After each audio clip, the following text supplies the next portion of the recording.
Hello everyone, welcome back to news in focus affairs grade का एक series जिसमें हम डेली न्यूज़ में आने वाली कुछ इंपॉर्टेंट इकोनॉमिक टर्म्स पर बात करते हैं। जैसे आज का टॉपिक है अनएम्प्लॉयमेंट ट्रैप इन इंडिया। ये topic UPSC civil service exam के प्रीलिम्स के पॉइंट ऑफ व्यू से एज वेल एज मेंस के पॉइंट ऑफ व्यू से मोस्ट इंपॉर्टेंट टॉपिक है। जीएस पेपर 3 में जो एम्प्लॉयमेंट का टॉपिक है, इसके साथ साथ ग्रोथ एंड डेवलपमेंट का जो टॉपिक है, इससे रिलेटेड है। और इसके साथ साथ हम लास्ट में प्रीलिम्स के जो प्रीवियस ईयर क्वेश्चंस है उसको देखेंगे। उसके साथ साथ मेंस के जो प्रीवियस ईयर क्वेश्चन है उसको भी देखेंगे कि 2023 में अगर आप देखेंगे तो अनएम्प्लॉयमेंट को लेकर क्वेश्चन सीधा सा पूछा गया है, तो उस पर बात करें। दो क्वेश्चन देखेंगे मेंस से रिलेटेड, और प्रीलिम्स से रिलेटेड भी 2 क्वेश्चंस पर हम लोग डिस्कशन करेंगे। ये इंपॉर्टेंट टॉपिक है। हर एक लाइन को अच्छे से समझिए, सुनिए और आगे हम लोग बढ़ते चले जाते हैं। ठीक है, शेयर कर दीजिए अपने दोस्तों में, और इसके साथ साथ सब्सक्राइब करना ना भूलें। आज ये न्यूज़ में क्यों रहा, क्योंकि अभी हम देखेंगे कि कोई ग्लोबल एक leading global finance service firm ने ये कहा कि इंडिया को दोगुनी रफ्तार से ग्रो करना चाहिए, अपना ग्रोथ रेट को बढ़ाना चाहिए। इससे क्या होगा, इससे जो अनएम्प्लॉयमेंट है उसको एड्रेस किया जा सकता है, क्योंकि जितना अभी ग्रोथ रेट है उस से उतनी जॉब जनरेट नहीं हो पा रही है कि इंडिया में यूथ को क्या किया जा सके कि एम्प्लॉयमेंट दिया जा सके, रोजगार दिया जा सके। जैसा कि अगर हम देखें तो आरबीआई ने क्या अनुमान लगाया कि जो जीडीपी ग्रोथ रेट है फाइनेंशियल ईयर 2025 का, वो 6.5% है, जो कि एवरेज अगर देखा जाए पिछले 10 सालों का उससे बस थोड़ा सा ही ज़्यादा है। यानी कि अगर एवरेज निकाला जाता है तो 6.1% ग्रोथ रेट 10 सालों का निकल के आता है, जो कि फाइनेंशियल ईयर 25 का जो है थोड़ा सा ही ज़्यादा है। और ये दिखाता है, ये किस चीज़ को हाईलाइट करता है, ये हाईलाइट करता है ग्रोथ एम्प्लॉयमेंट गैप को। यानी कि ग्रोथ की अगर हम बात करें तो ग्रोथ तो कम है, बट उसके साथ साथ जो अगर हम देखें तो यहाँ पे एम्प्लॉयमेंट जो रेट है, गैप है, वो ज़्यादा हमें दिखाई देता है। ऐसा हमें अगर आप देखेंगे तो ये सोर्स कहाँ से ये टॉपिक का है, तो ये आप इंडियन एक्सप्रेस को अगर आप देखेंगे, ठीक है, इंडियन एक्सप्रेस को अगर आप पढ़ेंगे तो उसमें ये टॉपिक आया था कि India need 12% plus GDP growth to solve jobs problem, है ना, कि इंडिया को ट्वाइस करना पड़ेगा, डबल करना पड़ेगा अपनी ग्रोथ रेट से। जैसा कि अभी कितना है, 6.5% है, तो इसका डबल अगर करा जाएगा लगभग, तब जाकर जो अनएम्प्लॉयमेंट की जो समस्या है उसको एड्रेस किया जा सकता है, इस प्रॉब्लम को सॉल्व किया जा सकता है। ओके, तो अभी स्टेटस क्या है इंडिया में अनएम्प्लॉयमेंट का? तो अगर एम्प्लॉयमेंट की अगर बात करें, अनएम्प्लॉयमेंट किसे कहा जाता है, तो अनएम्प्लॉयमेंट का मीनिंग सीधा सा है कि when a individual who is not employed and is seeking employment. Okay, यानी कि ऐसा पर्सन, जो कि ऐसा इंडिविजुअल जो कि एम्प्लॉयड नहीं है और वो जॉब ढूंढ रहा है, यानी कि एम्प्लॉयमेंट ढूंढ रहा है, नौकरी ढूंढ रहा है, लेकिन उसको नौकरी नहीं मिल पा रही है, जॉब नहीं मिल पा रही है, तो ऐसे पर्सन को कहा जाएगा अनएम्प्लॉयमेंट। तो अनएम्प्लॉयमेंट इज अ की indicator of the healthy of an economy. Economy के कितना स्वस्थ है, अर्थव्यवस्था कितनी स्वस्थ है, उसका इंडिकेटर के रूप में ये आता है। तो सीधी सी बात है, अनएम्प्लॉयमेंट उसे नहीं कहा जाएगा जो घर में बैठा हुआ है या जो स्टूडेंट है, उसको नहीं कहा जाएगा। अनएम्प्लॉयमेंट उसको कहा जाएगा जिसके पास स्किल है और वो चाहता है कि उसको नौकरी मिले, लेकिन नौकरी नहीं मिल पा रही है, तो ऐसे इंडिविजुअल को क्या कहा जाएगा, अनएम्प्लॉयमेंट कहा जाएगा। तो अगर इसके कैलकुलेशन की अगर बात की जाए तो अनएम्प्लॉयमेंट रेट कैसे निकाला जाता है, तो number of unemployed workers upon total labour force into 100। ठीक है, इनको डिवाइड करके इसे 100 से कर दिया जाए तो ये रेट निकल के आ जाता है कि अनएम्प्लॉयमेंट रेट कितना है। इसमें अगर टोटल लेबर फोर्स की बात की जाए तो टोटल लेबर फोर्स में इंक्लूड किया जाता है सभी को, जो एम्प्लॉयड है और अनएम्प्लॉयबल इंडिविजुअल्स है, उन दोनों को ही इसमें टोटल लेवल फोर्स में शामिल किया जाएगा। यानी कि ऐसे लोग जो काम कर रहे हैं, ठीक है, नौकरी में हैं, और ऐसे लोग जो नौकरी ढूंढ रहे हैं। अनएम्प्लॉयड का मतलब क्या हो गया, जो नौकरी ढूंढ रहे हैं ना, जॉब ढूंढ रहे हैं, जॉब का सर्च में है वो। लेकिन अगर आप यहाँ पे देखेंगे कि जो नाइदर एम्प्लॉयड है नॉर सीकिंग वर्क, जैसे सच एज स्टूडेंट्स इनको क्या किया जाएगा, इसको इसमें से बाहर रखा जाएगा, जो यानी कि जो लेबर फोर्स का जो टोटल लेवल फोर्स है, इसमें स्टूडेंट वगैरह या ऐसे पर्सन जो जॉब की सर्च में नहीं है, उनको इससे बाहर रखा जाता है इसको कैलकुलेट करने के लिए। State of unemployment in India, तो अगर आप देखेंगे तो हाई यूथ अनएम्प्लॉयमेंट का हमें यहाँ पे दिखाई देता है। As per latest periodic labour force survey जो अभी रिसेंटली हुआ, इसमें ओवरऑल अगर अनएम्प्लॉयमेंट रेट देखा जाए तो घटकर कितना हो गया, 5.1% हो गया। ध्यान से सुनना है, ये पीरियोडिक लेबर फोर्स सर्वे के अकॉर्डिंग ओवरऑल अनएम्प्लॉयमेंट रेट की बात की गई है। ओवरऑल यानी कि पूरी तरीके से अगर पूरे इंडिया में देखा जाए तो 5.1% हो गया, यानी कमी आई है अनएम्प्लॉयमेंट रेट में। लेकिन अगर एक एज वाइज देखा जाए, एक एज कैटेगरी में देखा जाए, 15 टू 29 ईयर ओल्ड्स के बीच में देखा जाए, तो ये अभी भी हाइयर है, यानी कि 14.6% के अप्रोक्स है। ठीक है, 14.6% ही है। कितना किस एज ग्रुप में, 15 टू 19 ईयर्स ओल्ड में अभी भी ये हाइयर है। ठीक है, लेकिन ओवरऑल देखा जाए तो कम हुआ है, लेकिन इस एज ग्रुप में जो यूथ का एज ग्रुप है उसमें ये हाइयर ही बना हुआ है। इसके साथ अगर आप देखेंगे, इंडिया एम्प्लॉयमेंट रिपोर्ट 2024 आया, 2024 आया था, जिसे इंटरनेशनल लेबर ऑर्गेनाइजेशन ने इशू किया। इसमें ये हाईलाइट किया गया कि 1 in every 3 unemployed person in India is a youth, यानी कि अगर 3 लोग अनएम्प्लॉयड हैं तो उसमें से एक पर्सन जो होगा वो यूथ होगा। ओके, वो यूथ होगा, तो ये एक सोचने वाली बात होगी। कंपैरेटिव कॉन्टेक्स्ट में अगर आप देखें तो Asia's youth unemployment stand in 16%। ठीक है, ये यूएस से भी ज़्यादा है, और इंडिया, चाइना, इंडोनेशिया में यूथ जो है वो सबसे ज़्यादा जॉब चैलेंजेस को फेस कर रहे हैं। ओके, देन इसके बाद टाइप्स ऑफ अनएम्प्लॉयमेंट की अगर मैं बात करूं, टाइप्स ऑफ अनएम्प्लॉयमेंट में मेनली चीज़ें जो हमें दिखाई देती हैं, है ना, कौन कौन सी होती हैं। जैसे इससे क्वेश्चन अक्सर बनता है, जैसे डिस्गाइज्ड अनएम्प्लॉयमेंट है, एक टाइप ये होता है जिसमें क्या होता है कि जहाँ पर 2 लोगों की ज़रूरत है काम करने की, लेकिन वहाँ पर काम करने के लिए 4 लोग वर्क कर रहे हैं। ठीक है, 4 लोग वर्क कर रहे हैं, अगर इसमें से 2 लोगों को माइनस भी कर दिया जाए, हटा भी दिया जाए, है ना, तो भी प्रोडक्शन पे कोई फर्क नहीं पड़ेगा, क्योंकि 2 लोगों का नीड है ही है। तो ये इस तरीके का मेनली जो डिस्गाइज देखा जाता है वो कहाँ देखा जाता है, वो देखा जाता है एग्रीकल्चर में। ओके, एग्रीकल्चर का जो सेक्टर है उसमें हमें डिस्गाइज्ड अनएम्प्लॉयमेंट देखने को मिलता है। More labour than needed, reduce productivity. ठीक है, यानी कि अगर आप देखेंगे कि जितना ज़्यादा लेबर फोर्स लगा हुआ है, यहाँ पे जरूरत 2 की या 4 लगा हुआ है, तो जो प्रोडक्टिविटी है वो कम होगा, रिड्यूस होगा। प्रोडक्टिविटी को आप कैसे मापते हैं, उसके प्राइस से, फाइनल प्राइस से मापते हैं। तो प्राइस जो है इन 2 लोगों में एक्स्ट्रा बढ़ जाएगा, जिसकी वजह से प्रोडक्टिविटी जो है वो रिड्यूस हो जाती है एक तरह से। और इसके साथ स्ट्रक्चर अनएम्प्लॉयमेंट होता है दूसरा टाइप। इसमें क्या होता है, स्किल मिसमैच होता है, leading a systematic labour market issues हमें देखने को मिलता है। यानी कि स्किल मिसमैच होता है, यानी ज़रूरत कंप्यूटर चलाने वाले की है, लेकिन वहाँ पर कंप्यूटर नॉलेज उसको नहीं है, या कंप्यूटर से रिलेटेड नॉलेज नहीं है, फॉर एग्जांपल। तो ये स्ट्रक्चरल अनएम्प्लॉयमेंट होता है। साइक्लिक अनएम्प्लॉयमेंट मेनली अगर आप देखें तो कैपिटलिस्ट इकोनॉमी में हमें दिखाई देता है, जिसमें क्या होता है कि जब मार्केट अप जाता है तो जॉब बहुत ज़्यादा क्रिएट होता है, लेकिन जैसे ही रिसेशन वाले मोड में चला जाता है तो ये खत्म हो जाता है। लाइक जैसे अगर हम इसको देख लें तो ये वाला पोर्शन क्या है, ये रिसेशन वाला है।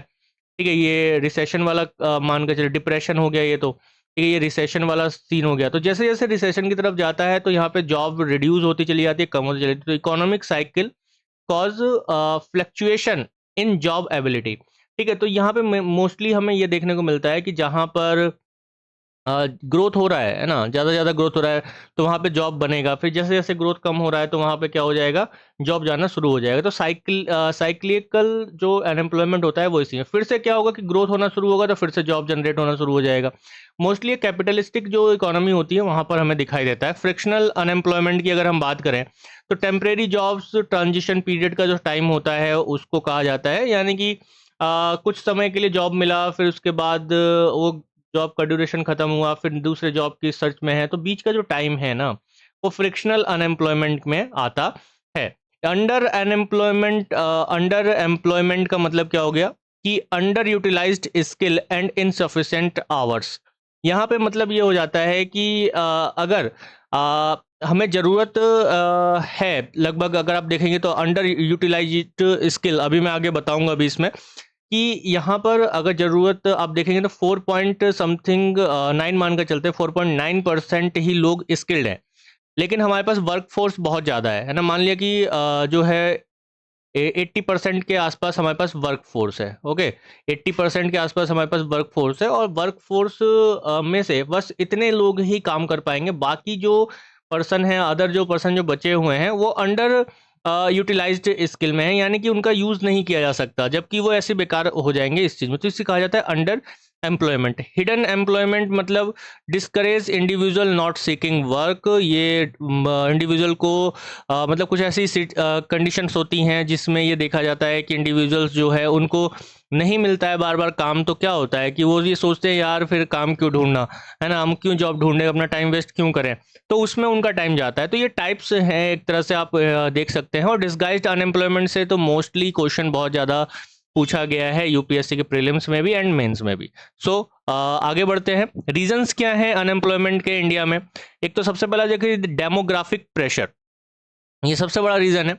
अकॉर्डिंग टू वर्ल्ड बैंक ने भी ये वार्न किया है कि साउथ एशिया इंक्लूडिंग इंडिया, ये failing to capitalized on its demographic dividend, यानी कि इंडिया जो है लगातार फेल हो रहा है किस चीज़ को लेकर, कि जो इंडिया का जो डेमोग्राफिक डिविडेंड है। डेमोग्राफिक डिविडेंड का मतलब क्या हो गया, इंडिया के पास यूथ जनरेशन बहुत ज़्यादा है, और उसके साथ साथ उनमें काम करने की एनर्जी, ऊर्जा बहुत ज़्यादा है, लेकिन उसका वो यूज़ नहीं, उसको कैपिटलाइज्ड नहीं कर पा रहा है, यानी कि उनको यूज़ नहीं कर पा रहा है, उससे प्रोडक्शन नहीं कर पा रहा है। तो इसमें हमें ये चीज़ ये दिखाई देगा कि as employment grow only 1.7% annually against the 1.9% rise in the working age population. यानी कि जो आप देखेंगे कि एनुअली 2000 2023 तक एम्प्लॉयमेंट जनरेशन केवल इतना हुआ है, जबकि पॉपुलेशन जो है वो इतना ज़्यादा तेजी के साथ बढ़ा है, जो कि एम्प्लॉयमेंट गैप को दिखाता है। तो यहाँ पे एक डिविडेंड, अगर आप डेमोग्राफिक प्रेशर देखें तो वो भी बहुत ज़्यादा दिखाई देता है, जो एक रीज़न है किसका, अनएम्प्लॉयमेंट का। देन उसके बाद स्किल मिसमैच की अगर हम बात करें तो 4.7% of India's labour force, okay, 4.7% जो है इंडिया का जो लेबर फोर्स है उसके पास फॉर्मल स्किल है, ट्रेनिंग है, जो कि ट्रेनिंग है, ठीक है। लेकिन बाकी का जो लेबर फोर्स है, अदर जो लेबर फोर्स है, उसके पास ट्रेनिंग है नहीं, जैसा अभी हमने पीछे देखा। तो वो क्या कहलाएगा, वो रिजल्ट होता है किसका, अंडर यूटिलाइज्ड वर्क फोर्स का। यानी कि मैक्सिमम यूज किसका हो पाएगा, 4.7% ही वर्क फोर्स जो लेबर फोर्स है उसका यूज हो पाएगा। बाकी जो अदर है उनका जो जिस स्किल में चाहिए, चीज़ों को चाहिए, वो नहीं फुलफिल हो पा रहा है। तो क्या हो जाएगा, उसको क्या कहा जाएगा, अंडर यूटिलाइज्ड वर्कफोर्स कहा जाएगा। और ये क्या है, स्किल मिसमैच को यहाँ पर दिखाता है। देन इसके बाद आप देखेंगे कि एजुकेटेड यूथ भी मेनली प्रेफर करते हैं क्या, white collar job. White collar job कैसे जॉब होती है, जो मेनली ऑफिस जॉब होती है, किसके ऊपर, मैनुअल या blue collar job. Blue collar job mainly जो फील्ड वर्क होता है, या जो आप देखते हैं वेजेस बेस्ड होता है, या फिर आप मेनली जो देखते हैं जो लेबर वर्क होता है उसको कहा जाता है। Leading to high educated unemployment, है ना। अगर जो एजुकेटेड यूथ है ये व्हाइट कॉलर जॉब को प्रेफर कर रहे हैं, व्हाइट कॉलर जॉब इतनी नहीं है, क्यों, क्योंकि हो सकता है कि जो स्किल मिसमैच हो रहा हो, उसमें से बस इतने लोगों के पास ही वो स्किल है जो व्हाइट कॉलर जॉब के लिए चाहिए, बाकी अदर के पास नहीं है, एजुकेशन है लेकिन वो स्किल नहीं है। तो यहाँ पर क्या होगा कि हाई एजुकेटेड अनएम्प्लॉयमेंट हमें यहाँ पर दिखाई देगा, किसकी वजह से, स्किल मिसमैच की वजह से। तो ये भी एक रीज़न है। इसके अलावा अगर आप देखें तो जॉबलेस ग्रोथ भी हमें इंडिया में दिखाई देती है, और इससे क्वेश्चन जो है आपका मेंस में भी बना हुआ है। इंपॉर्टेंट है ये भी टर्म। रीजंस तो सभी इंपॉर्टेंट है, रीजंस भी पूछ लेता है मेंस में। तो India's economic growth of 6.5 to 7.8%, ठीक है। तो जो इकोनॉमिक ग्रोथ है इंडिया का अप्रोक्स इतना रहा है, और ये क्रिएट नहीं कर पा रहा है जॉब उतनी तरीके से। ग्रोथ है, अच्छी बात है, ग्रोथ हो रहा है, लेकिन उसके साथ साथ not creating enough jobs, specially in manufacturing. India's global export share of only 1.8% limit manufacturing employment. यानी कि अगर आप देखेंगे तो ये ऐसा कर क्यों नहीं पा रहा है, तो इसके पीछे का एक रीज़न ये भी है कि इंडिया का ग्लोबल एक्सपोर्ट में, यानी जो एक्सपोर्ट करता है उसमें शेयर ओनली 1.8% है। कितना है, 1.8% है, यानी कि एक्सपोर्ट कम हो रहा है। बाहर एक्सपोर्ट कम हो पा रहा है मैन्युफैक्चरिंग का। जब मैन्युफैक्चरिंग सेक्टर से एक्सपोर्ट कम हो पा रहा है पूरी दुनिया में, तो वहां पर प्रोडक्शन क्या होगा, नहीं होगा। प्रोडक्शन बिल्कुल नहीं होगा, तो जब प्रोडक्शन नहीं होगा तो जो प्रोडक्शन करने वाली कंपनियां हैं वो क्या होंगी, वो डिस्करेज होंगी, उनका मोटिवेशन डाउन होगा, डाउनफॉल पर होगा। तो वो क्या करती हैं कि वो ज़्यादा जॉब क्रिएट नहीं कर पाती हैं, यानी कि एक्सपोर्ट को भी बढ़ाने की यहाँ पे ज़रूरत है मैक्सिमम मैन्युफैक्चरिंग सेक्टर में, और इसके साथ साथ मैन्युफैक्चरिंग जो चीज़ें हैं उसकी डिमांड भी क्रिएट करने की ज़रूरत है। तो इसकी वजह से क्या हो जाती है, limits manufacturing employment, manufacturing employment भी क्या हो जाता है, लिमिट हो जाता है। तो growth rate, economic growth rate हो रहा है but is not creating enough jobs, तो इसे कहा जाता है जॉबलेस ग्रोथ, यानी कि ग्रोथ हो रहा है लेकिन जॉब उतनी क्रिएट नहीं कर पा रहा है जितनी जरूरत है। ठीक है, उसके पीछे के रीजन से एक एक्सपोर्ट भी हो सकता है। जेंडर डिस्पैरिटी, तो इसकी अगर आप बात करेंगे तो जो अर्बन फीमेल अनएम्प्लॉयमेंट है वो 15 टू 19 एज की अगर हम बात करें ना 25.7% है। ठीक है, 7% है, जो कि मेल, अर्बन मेल से जो है ज़्यादा है, कितना है, 15.6%। 15.6% ही लोग अगर आप देखेंगे मेल में, जो मेल पर्सन है वो अनएम्प्लॉयमेंट है। लेकिन अगर फीमेल्स में बात करें, अर्बन फीमेल अनएम्प्लॉयमेंट में, तो इसमें जो यूथ है यानी कि 15 टू 29 ईयर्स ओल्ड के जो फीमेल्स हैं उनमें ज़्यादा हमें देखने को मिलता है अनएम्प्लॉयमेंट, यानी कितना, 25.7%। ठीक है, ऐसा इसके पीछे के रीजंस कई हो सकते हैं, जैसे सोशल रीजंस हो सकते हैं, structural barriers for work force participation हो सकता है। सोशल वर्क्स में मतलब कि उनको इतनी अच्छी एजुकेशन फीमेल्स को नहीं मिल पाती हैं, उनको जब वो चाहती भी हैं लेकिन जो सोशल क्राइटेरिया होता है या हाउ अपने घर से ही होता है, या फिर अदर जो चीज़ें होती है, सोसाइटी जो होती है उनको अलाउ नहीं करती है कि आगे पढ़ें या कुछ ज़्यादा जाए, क्योंकि एक माइंड में एक धारणा बनी हुई है कि करना क्या है, एक तो शादी करना है और अपना घर चलाना है, तो इनको ज़्यादा पढ़ लिख कर क्या होगा। उसी तरह से स्ट्रक्चरल बैरियर्स हो सकते हैं कि अगर कहीं पे जॉब मिल भी जाती है तो वहाँ पे हमें देखने को मिलता है कि उनको अच्छी अपॉर्चुनिटीज़ नहीं मिलती हैं। ठीक है, तो ये वर्क फोर्स जो है, वर्क फोर्स पार्टिसिपेशन की बात यहाँ पर हमें देखने को मिलती है कि social and structural barriers to workforce participation में हमें दिखाई देता है। तो ये जेंडर डिस्पैरिटी हमें देखने को मिलता है, फीमेल में ज़्यादा अनएम्प्लॉयमेंट है और मेल्स में कम, अगर जेंडर बेस पर देखा जाए तो। इसके साथ साथ लूमिंग टेक्नोलॉजी डिस्ट्रप्शन अगर देखें, जैसे अब तेजी के साथ हमें ये दिखाई दे रहा है, एक चीज़ हमें एक तेजी के साथ दिखाई देती है क्या, कि ओवरऑल क्या हमें दिखाई दे रहा है कि ऑटोमेशन एंड आर्टिफिशियल इंटेलिजेंस ये तेजी के साथ बढ़ रहा है। ओके, जो कि वर्ल्ड बैंक के अकॉर्डिंग क्या है कि लगभग इंडिया में 69% ऑफ जॉब्स इन इंडिया ये क्या है, खतरे में है। ये खतरे में कितना परसेंट, 69% जो जॉब्स हैं वो इंडिया में खतरे में है according to World Bank. Okay, किसकी वजह से, ऑटोमेशन एंड आर्टिफिशियल इंटेलिजेंस की वजह से।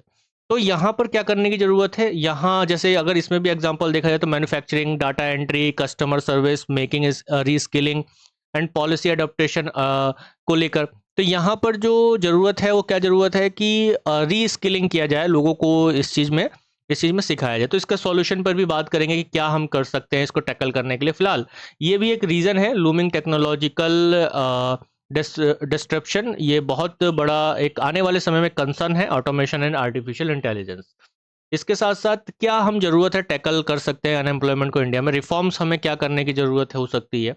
तो रिफॉर्म्स की अगर हम बात करें तो boost labour intensive manufacturing, focus किया जाना चाहिए high employment multiplier sectors like जैसे टेक्सटाइल है, एप्रियल है, लेदर है, फूड प्रोसेसिंग है, इलेक्ट्रॉनिक्स असेंबल है, वाइल इम्प्रूविंग एक्सपोर्ट है और कंपटेटिवनेस थ्रू ट्रेड एग्रीमेंट है। तो यहाँ पे कुल मिला के जो लेबर इंटेंसिव मैन्युफैक्चरिंग है उसको बूस्ट करने की ज़रूरत है, जिससे क्या होगा कि हाई एम्प्लॉयमेंट होगा। इसके अलावा ब्रिज द स्किल गैप है ना, जो स्किल गैप है उसको भरने की ज़रूरत है। लाइक अलाइन किया जाना चाहिए एजुकेशन के साथ, किसको, with market need bye integrated vocational and practical skills. जैसे पहले स्कूलों में होता था कि एक ट्रेड होता था, है ना, ट्रेड स्ट्रीम हुआ करती थी एजुकेशन के साथ साथ, जिसमें टीवी फ्रिज वगैरह ये बनाना सिखाया जाता था, क्योंकि उस समय की वो नीड हुआ करती थी। गवर्नमेंट स्कूल्स में ऐसा होता था। लेकिन अभी भी ज़रूरत है कि एजुकेशन के साथ इस चीज़ को अलाइन किया जाना चाहिए कि एआई सिखाया जाए, डाटा एनालिटिक्स सिखाया जाए, इन सब चीज़ों पर बात किया जाए, और स्टूडेंट्स को इसको सिखाया, क्योंकि नीड है अभी इसकी कि एजुकेशन के साथ इन चीज़ों पर बात की जाए, क्योंकि मार्केट की ये नीड है। और जब हम मार्केट के साथ इंटीग्रेट करके चलते हैं एजुकेशन को, तो हम एक स्किलफुल यूथ को बना पाते हैं, स्किलफुल यूथ का जनरेट कर पाते हैं। तो expand reskilling upskilling program like PM Kaushal Vikas Yojana को भी हमें बढ़ावा देना है, ताकि फ्यूचर रेडी वर्कर्स हमारे पास आ सके। ओके, तो ये bridge the skill gap, boost labour intensive manufacturing को बढ़ावा देना। इसके साथ साथ अगर हम बात करें तो एमएसएमई को भी सपोर्ट करने की ज़रूरत है। ईज क्रेडिट एक्सेस, गवर्नमेंट को ज़रूरत है कि वो एमएसएमई के लिए क्रेडिट एक्सेस को आसान करें, उनको लोन आसानी से मिल सके, ताकि वो एमएसएमई को इंक्रीज कर सके, बढ़ा सके। जैसे मुझे ज़रूरत है कि भाई मैं एक क्या कर सकूं, एक छोटा यूनिट लगाऊं एमएसएमई में के अंडर, जिसमें प्लास्टिक रिसाइकलिंग हो। ओके, प्लास्टिक रिसाइकलिंग हो, जब प्लास्टिक रिसाइकलिंग का होगा तो एक तो ये एनवायरनमेंट के पॉइंट ऑफ व्यू से इम्पोर्टेंट हो जाता है कि एनवायरनमेंट को मैं सपोर्ट करना चाहता हूँ, वहाँ से प्लास्टिक पोल्यूशन को रिसाइकल करना चाहता हूँ, और इसके साथ साथ ये साइक्लिक इकोनॉमी को भी बढ़ाता है। तो इसके लिए ज़रूरत क्या है कि मुझे ये क्रेडिट एक्सेस मिल जाए, यानी मेरे पास इतना पैसा तो है नहीं कि मैं इतनी बड़ी बड़ी मशीनें ले आऊँगा जो कि प्लास्टिक को रिसाइकिल कर पाएगा, उनको छांट पाएगा, है ना। तो इसके लिए क्या करना है, गवर्नमेंट से सपोर्ट की ज़रूरत होनी चाहिए। तो ease credit access and reduce compliance for MSME, और जितनी भी मतलब वो होती है, पेपर वर्क होता है, उस सब को भी कम करने की ज़रूरत है। और स्टार्टअप को प्रमोट करना ज़रूरी है, स्टार्टअप इंडिया प्रोग्राम के थ्रू उनको मेंटोरशिप सिखाया जाना चाहिए, patent support and the stronger venture capital इस इकोसिस्टम को बनाने की ज़रूरत है। तो किसको, एमएसएमई को सपोर्ट अगर हम करते हैं तो कहीं ना कहीं अनएम्प्लॉयमेंट को ख़त्म करेंगे, क्योंकि एमएसएमई आज के टाइम में भी एमएसएमईज जो हैं ये इंडिया में इंडस्ट्रीज सेक्टर में, मैन्युफैक्चरिंग सेक्टर में अगर आप देखेंगे तो सबसे ज़्यादा एम्प्लॉयमेंट को जनरेट करते हैं। इसके अलावा address under employment in agriculture. Okay, diversify the rural economy को डाइवर्सिफाई करने की ज़रूरत है। जैसे एग्रो बेस्ड इंडस्ट्रीज लगाए, जैसे फूड प्रोसेसिंग हो गया, इंफ्रास्ट्रक्चर प्रोजेक्ट्स हो गए। इसके साथ साथ जो अल्टरनेटिव लाइवलीहुड्स हैं, लाइक एनिमल हस्बेंड्री, पशुपालन को बढ़ावा दे, फिशरीज को बढ़ावा दे, बी कीपिंग को बढ़ावा दे। केवल एग्रीकल्चर मतलब यहाँ पे केवल उस चीज़ से नहीं है कि आप खेती कर रहे हैं, उससे फसल उगा रहे हैं, उस पर डिपेंड रहे, नहीं, उसके साथ साथ जो रूरल इकोनॉमी है उसको डाइवर्सिफाई करने की कोशिश की जानी चाहिए। तो यहाँ पर इससे क्या होगा कि अंडर एम्प्लॉयमेंट जो एग्रीकल्चर में है उस वो ख़त्म होगा, उस पर रोक एक तरह से लगेगी। इसके साथ साथ स्ट्रेटेजिक गवर्नमेंट इंटेंसिव्स, ठीक है, स्ट्रेटेजिक गवर्नमेंट इनिशिएटिव्स क्या हैं, जैसे sustain public investment in infrastructure, जैसे road, railways, port, housing. Focus किया जाना चाहिए flexible schemes like production linked incentives, ये बहुत इंपॉर्टेंट है ये स्कीम। और टू किसके लिए, मैन्युफैक्चरिंग एंड एम्प्लॉयमेंट जनरेशन में ये इंपॉर्टेंट रोल प्ले करता रहा है, और यूपीएससी ने इससे क्वेश्चंस भी आपसे पूछे हुए हैं। सो ये कुछ तरीके हो सकते हैं आपके किस चीज़ को लेकर, कि आप किस में टैकल कर सके अनएम्प्लॉयमेंट को इंडिया में। तो ये हमारे लिए एक इम्पॉर्टेंट सेगमेंट हो जाता है, और आई होप आप लोगों ने इसे एंजॉय भी किया होगा। और इसके साथ साथ क्वेश्चंस देख लेते हैं, कुछ आ जाते हैं अब, जैसे कि प्रीवियस ईयर में, जैसे 2016 में प्रधानमंत्री मुद्रा योजना का एम क्या है, इसको क्वेश्चन पूछा हुआ है। तो ये किस चीज़ को लेकर है, प्रधान मुद्रा योजना किस लिए लाया गया, ये इसीलिए लाया गया ना कि ताकि मोस्टली जो स्टार्टअप है या एमएसएमई जो लोग लगाना चाहते हैं उनको क्या किया जाए कि लो इंटरेस्ट रेट पर या जीरो इंटरेस्ट रेट पर क्या दिया जा सकता है, क्रेडिट दिया जा सकता है, गवर्नमेंट उसे क्रेडिट देगी, बैंक क्रेडिट देगा। तो इसका एम क्या है कि ए आंसर हो जाएगा, bringing a small enterprises into formal financial system. ठीक है, तो इससे क्या होगा, एम्प्लॉयमेंट जनरेट होगा। ओवरऑल मेनली क्या होगा कि जब कोई इंडस्ट्री लगेगी तो एम्प्लॉयमेंट का जनरेशन होगा, सीधी सी बात है, ऑब्जेक्टिव हमारा यहाँ पे यही है। इसके साथ साथ प्रोडक्शन भी बढ़ेगा इंडिया में, प्रोडक्शन बढ़ेगा तो इकोनॉमिक ग्रोथ होगा। ठीक है, इकोनॉमिक ग्रोथ होगा, economic growth means economic development भी होगा साथ में, क्योंकि ग्रोथ का लाभ जब लोगों तक पहुंचेगा तो डेवलपमेंट होगा। तो ये सारी चीज़ें एक दूसरे के साथ कनेक्ट होती चली जाती हैं।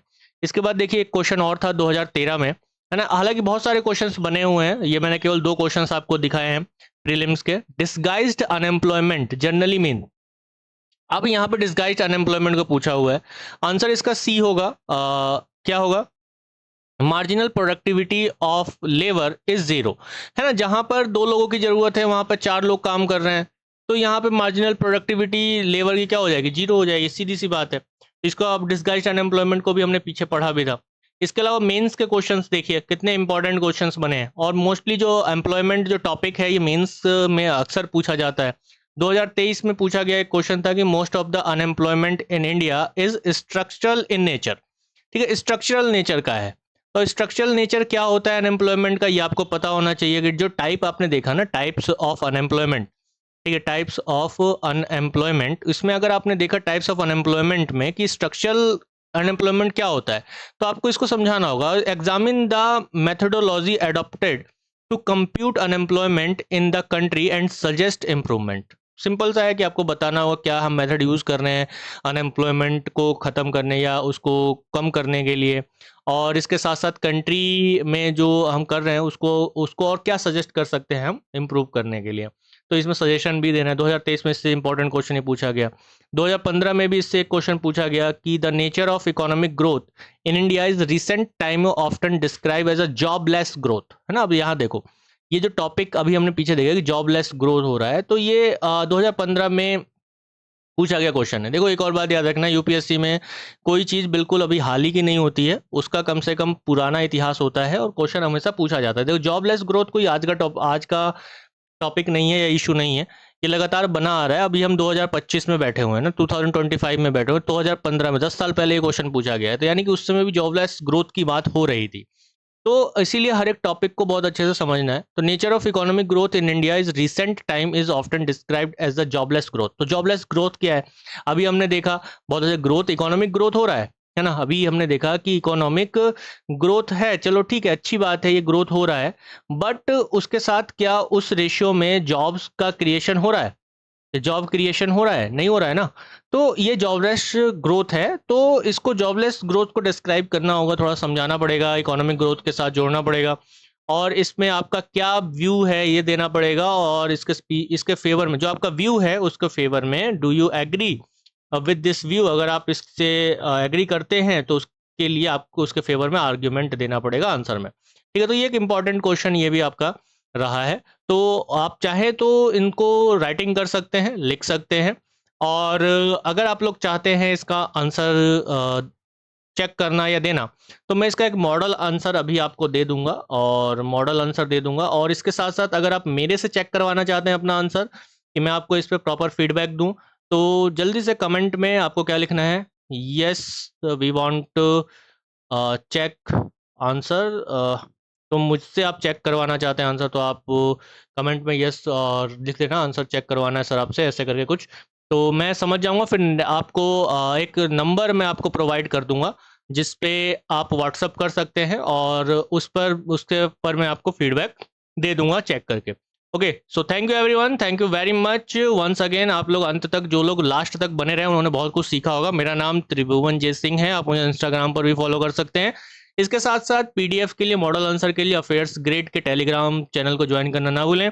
सब्सक्राइब करें अफेयर्स ग्रेड को, क्योंकि यही जीएस पेपर 3 की नैया पार लगाने वाला है। ठीक है, so thank you everyone once again, जय हिंद।